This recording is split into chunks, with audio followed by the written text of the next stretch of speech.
Коли в житті лютують грози, живий, і квітне, як весна.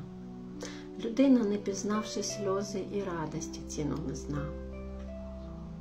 Коли в душі і гірко, і темно, до неба очі підіймай, і вір, минуть часи буремні, і знов душею оживай. Коли проблеми, наче дрова, висять на плечах тягарем, згадай, що ти жива, здорова, тож будуть сили для проблем. Коли самотність доїдає, а тиша бідну душу рве, згадай, комусь не вистачає любові, що в тобі живе. Коли впала, підіймайся, нема чого себе жаліть ніколи. Чуєш? Не здавайся, бо треба вірити, треба жити.